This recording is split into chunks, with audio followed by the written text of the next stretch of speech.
बहुओं के रवैये से सासू माँ बहुत परेशान थी।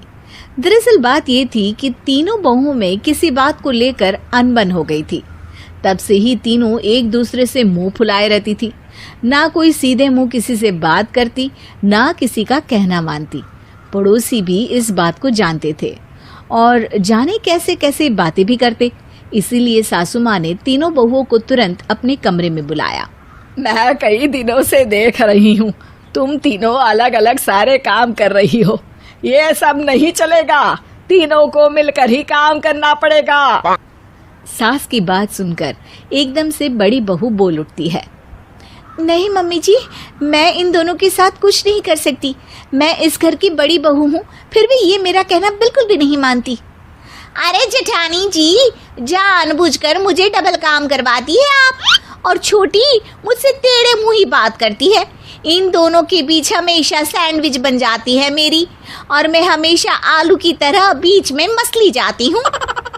मम्मी जी, इन दोनों को लगता है कि मैं छोटी हूँ तो इनके पैरों तले दब जाऊंगी, लेकिन नहीं, मेरा भी उतना ही अधिकार है जितना इन दोनों का है।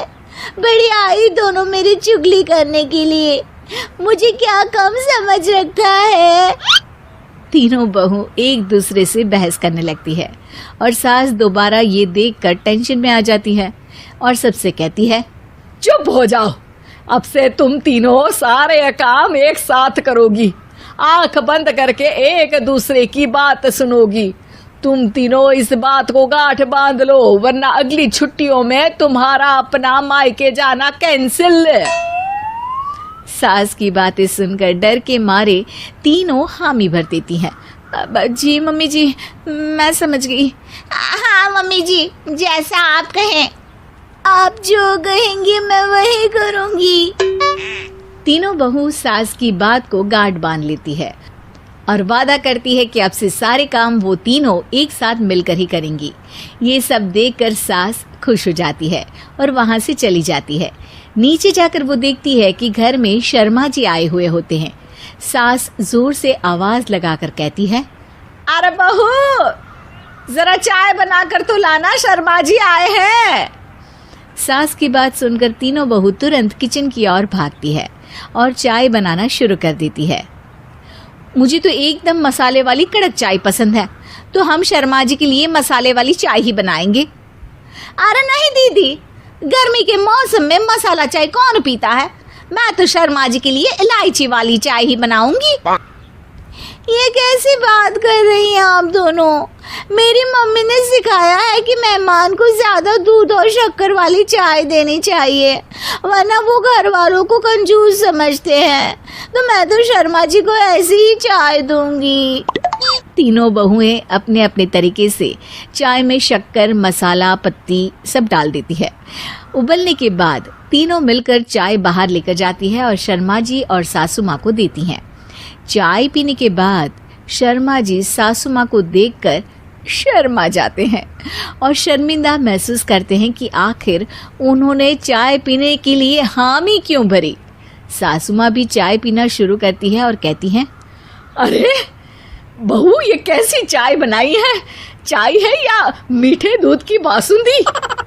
हाँ, चाय अच्छी नहीं लगी क्या? कोई बात नहीं, हम पराठा बनाकर लाते हैं। चलो चलो अंदर। हाँ हाँ चलो। हाँ आती हूँ मैं भी। नहीं नहीं, मेरा पेट चाय ने ही चौपट कर दिया, वही काफी है। पराठे से पोपट नहीं करवाना, मैं तो चलता हूँ। शर्मा जी चुपचाप पतली गली से निकल जाते हैं। अगले दिन सास बहुओं से कहती है, अरे बहू, जाओ जाके ऊपर के गेस्ट हाउस की सफाई कर दो। कल हमारे यहाँ मेरे दूर के रिश्तेदार आने वाले हैं, तो पूरे कमरे को चमका देना, समझी? तीनों बहू सास की बात को मानकर ऊपर सफाई करने चली जाती हैं और तीनों कमरे की सफाई चालू कर देती है। बड़ी बहू मकड़ी के जाले साफ करती है, तो बीच वाली झाड़ू लगाना और छोटी वाली सर्फ डालकर जमीन धोना शुरू कर देती है। अरे दीदी, जेठानी जी, अभी मैंने पूरी फर्श धोई और आप फिर से धूल नीचे गिरा रही हैं। और मछली जेठानी जी, आप बिना झाड़ू की धूल यहाँ छटक रही हैं। अरे तीनों को साफ करना है, एक साथ सफाई करते हैं ना।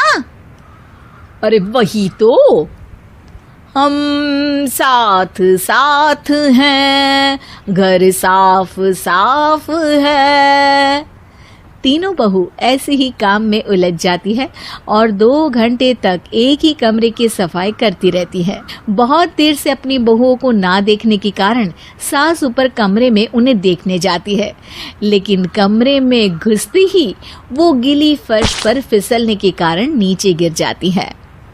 ओरी मोरी मैया, हड्डी मरोड़ के रख दी। आए मेरी तो कमर ही टूट गई रे। तीनों बहुएं सास को उठाती हैं और बिस्तर पर सुला देती है। अरे मेरे हाथ पैर दर्द कर रहे हैं, दबा दो, आराम मिलेगा। हाँ जी माँ जी। अरे जी माँ जी। और तीनों बहुएं एक साथ सास के हाथ को दबाना शुरू कर देती हैं। माँ की तो चीख ही निकल जाती है और नतीजा ये होता है कि सास के बचे हुए शरीर में भी दर्द उठ जाता है। हाय राम, ये क्या कर दिया तुम तीनों ने। अरे मेरी तो किस्मत ही फूटी है कि तुम जैसी बहुएं मुझे मिली। हे भगवान, पूरे शरीर में दर्द बढ़ गया है। अब तो पता नहीं कि चल भी पाऊंगी या नहीं। माफ करो, मुझे गलती हो गई मुझसे कि तुम तीनों को एक साथ काम करने के लिए बोला। सोचा था तीनों मिलके अच्छे से काम करेगी, लेकिन बड़े बुजुर्ग सही कहते थे कि 3 तिगाड़ा काम बिगाड़ा।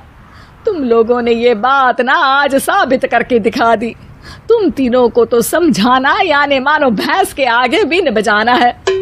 तुम्हें अकेले अकेले काम करना है ना, तो अब से तुम अकेले ही अपना अपना काम करो। तीनों बहुएं वहां से जाने लगती है।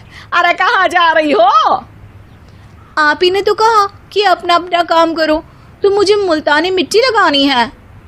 अरे मुझे भी तो नेल पॉलिश लगानी है। मुझे ना मेहंदी लगानी है। सास अपना सर पीट लेती है और कहती है, अरे मुझे भी लगाना है कुछ। क्या माँ जी? क्या माँ जी? क्या माँ जी? तुम्हारे घर वालों को फोन तुम्हारी हरकतें बताने के लिए।